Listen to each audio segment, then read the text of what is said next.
Hello and welcome students in the today's explained section of Indian economy and explained section जो Indian Express का है. There is a very good article on why farmers prefer growing rice and wheat.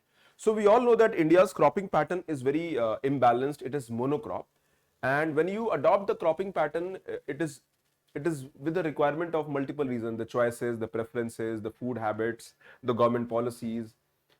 तो India में जो cropping pattern India ने adopt किया है उसके पीछे मल्टीपल रीजन है and one big reason is the MSP, the minimum support price.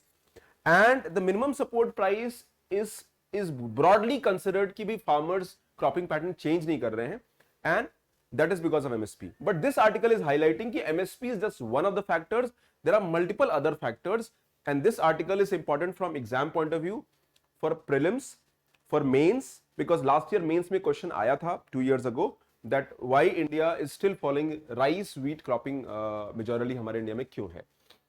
So why farmers prefer growing wheat and rice? There are multiple reasons. The first reason that we can look at it is MSP. जो हमारा MSP है, minimum support price, that is heavily biased towards wheat and rice because highest procurement होता है. And the reason is that India की जो food security program है where around 81 crore people get free ration under प्रधानमंत्री गरीब कल्याण अन्न योजना 5 kg of wheat and rice, and that is where MSP के द्वारा government procures from the farmers and they are assured of price. एक price certainty रहता है, inflation control रहता है. But MSP also says that जो भी farmer produce करेंगे government सारा procure करेगी. So if farmer is producing more, they will procure that even though government उसको use नहीं कर पा रही है. So here we can say that MSP की वजह से there is a cropping pattern is more biased towards wheat and rice. Farmer उसको produce कर रहे हैं at the cost of other crops, और वो जो other crops हैं वो इंडिया में supply में कम है और उसकी वजह से food inflation भी होता है. So one way is that we have to create a judicious एक एमएसपी का डाइवर्सिफिकेशन होना चाहिए, व्हीट राइस के अलावा बाकी क्रॉप्स को भी गवर्नमेंट प्रमोट करे. However MSP is one factor because India में व्हीट राइस का मेजॉरिटी है. Second is high yield. When you look at the research and development, R and D जो है इंडिया के बहुत सारे एग्रीकल्चरल यूनिवर्सिटीज हैं and apart from that we have Indian Council of Agricultural Research है, Pusa. Now they have done lot of research and because they are doing the research and because they are doing the research that is leading to better technologies. Today we are having the gene editing technologies हैं आपके, GE technologies, hybrid varieties are coming. तो इसकी वजह से yield ज्यादा है and naturally when the yield is more, farmers are going to benefit और उनका remuneration बढ़ जाएगा, उनकी income बढ़ जाएगी. So other reason is because of the high research done by Indian government, Indian research institutes, and they are producing better yield. और इसके examples इस article में लिखे हुए हैं. Third is that if you see wheat rice, it is a crop that is largely grows into the developed part of India, means the agriculturally developed part of India. For example, Punjab, Haryana, West UP, or even parts where the wheat rice are grown. यहाँ पर irrigation है, water की availability है. The 50% of India's land is you can say is irrigated right now. 50%, close to 52 है वैसे तो, but 50% land is irrigated. So by that number wheat rice majorly वहां होता है. Also wheat rice is a crop which requires water. Paddy जो है उसको पानी चाहिए होता है and because paddy requires water, automatically water availability is the primary criteria. So it is in the developed part of agricultural grown areas where you can see this. Now let's understand yield की बात करते हैं. तो 1960s में India का जो है green revolution का प्रोसेस स्टार्ट हुआ लेट 60s में. द ट्रेडिशनल वेराइटीज जो पैडी की हैं they used to give 1 to 3 tons of yield per hectare, यानी 1 to 3 टन आपको आउटपुट मिलता था per hectare. And the duration was more than 150 days, almost 5 to 6 month का duration इसमें लगता था. बट 1960s में जो मेक्सिको एंड फिलीपींस में हमने ग्रीन रेवोल्यूशन का प्रोसेस स्टार्ट किया था, उसमें semi dwarf varieties came and these semi dwarf varieties में क्रॉप का जो साइज था, जो लेंथ है, जो हाइट थी वो कम हो गई थी and they can produce more grains per that area, यानी एरिया वाइज जो उनका ग्रेन कैपेसिटी थी वो ज्यादा थी. और यहां पर क्या हुआ, the yield increased to almost 3 times, you can say 4 to 4.5 ton, यानी 4 to 4.5 टन yield बढ़ गया. एंड 130 डेज इवन द जो आपका पूरा क्रॉप का जो साइकिल था, that period came down almost by 30-40 days. So you can say that this led to a situation where farmer was able to increase the yield, increase the output और उनकी income बढ़ गई. Similarly Sambha Mussoorie 1986 में एक yield आया, एक crop आया, seed variety आई, that increase the yield to 6.5 ton, यानी 1 से 6.5 टन यील्ड बढ़ गई। And these are grown into the developed parts of India, ये पूरे इंडिया में नहीं ग्रो हो रहा है, the rich farmers, the bigger farmers are doing that. Now Indian Council of Agricultural Research ICR, the primary body of research in India and agricultural area, इन्होंने एक जी mutant यानी जेनेटिकली एडिटेड म्यूटेंट लेके आए of Sama Mussoorie, and यहां पर हमने use किया क्राइस्पर Cas जी। Okay, ये जीन हमने यूज किया क्राइस्पर कैस जी, एंड दिस ये जो है इसने और इसका आउटपुट को बढ़ा दिया।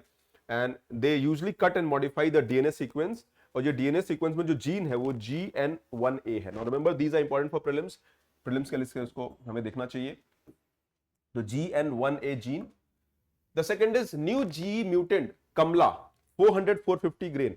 अच्छा, इसमें क्या था, ये न्यू जीन है और इसकी वजह से जो वैरायटी आ रहा है वो कमला है, एंड यहां पर यील्ड 5.7 टन एवरेज है, and the potential is 9 ton. Now remember from 1 to 3 ton से आप 5 टन पे गए, and now you can reach up to 10 ton, ये हमारा पोटेंशियल है। 9 ton is the potential. So mutant, तो यहां पे maturity is also less for 15-20 days. So naturally farmer सिर्फ यील्ड बढ़ जा रहा है, आउटपुट बढ़ जा रहा है, in the same area you are producing more, you are getting more profit, और आपका जब प्रॉफिट्स बढ़ते हैं तो automatically that will encourage farmer to go for that crop, because farmer is also a businessman. Farmer will sell his or her produce to the market and thereby get the right return, and that return will come only if you get the better yield. Second is more root biomass area. Now इसमें जो कमला जो आपका mutant है, इसमें root biomass ज्यादा cover करते हैं, यानी crop is covering more area, and because it is covering more area it is utilising the fertiliser and nutrients of the soil in a better way. और यहां पर आप देखोगे आपका जो यूरिया है या फर्टिलाइजर का जो यूसेज है वो कम हो जाता है। So this is better utilisation of fertilisers, so the crop का जो कॉस्ट होता है, इनपुट कॉस्ट भी कम हो जाता है। So yield is higher, the crop is better, and we have such examples. Similarly एक और हमारा जो वेराइटी है कॉटन डोरा सनूला। Now this is again variety of rice variety है, एंड यहां पे जीएसटी डीन की वजह से better tolerance to heat and salinity. In fact आपकी जो हीट और सैलिनिटी है उसको भी आप टॉलरेट कर पा रहे हो। इनफैक्ट सलाइन एरिया में भी these can be produce, and G mutant जो लाइन है इसका DST पूसा 1 है। Now again this is important, CRISPR Cas G technology, cotton डोरा सनालू जो GST पूसा 1 है, then your the other varieties of the Kamala variety हो गया, या फिर जो है हमारा सोना मसूरी वेराइटी हो गया, ये सब राइस की वेराइटीज हैं। और if you look at these technologies you will find that the yield has gone up. Also if you look at the irrigation potential of these areas has also led to increase in the production.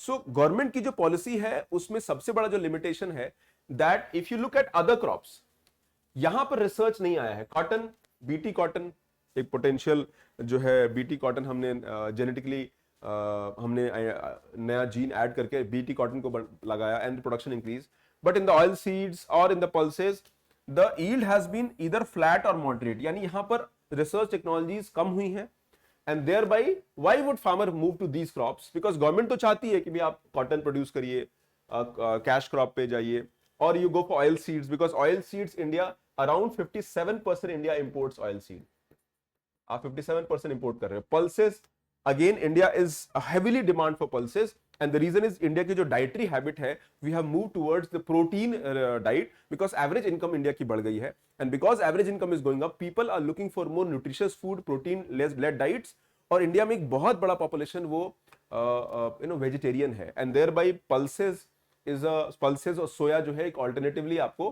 Protein intake का एक major source मिल जाता है। So naturally यहां पर ये एक challenge है where the yield in other crops are either stagnant और they flat, they are not growing, so why as a farmer I will move it. मेरा इकोनॉमिक्स मुझे अलाउ नहीं करता है कि मैं नए क्रॉप पे जाऊं where I am not sure of the outcome. Third is hybrid variety of rice. कुछ ऐसे हाइब्रिड वेराइटी है जहां 10 टन पर हेक्टेयर है, एंड द पीरियड जो आपका है 120 to 25 डेज है। So these are the you can say the benefits of the wheat and rice, and thereby this question is very important for prelims as well as mains examination.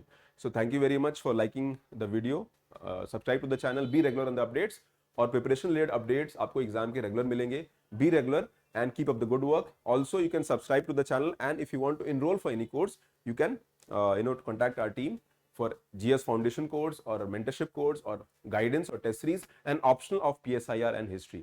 तो उसका detail भी आपके साथ मैं share करूंगा. And all the interested students should reach out to us, and you will see we make a huge difference in terms of effort we put. Okay, thank you very much. Take care. God bless you. Bye.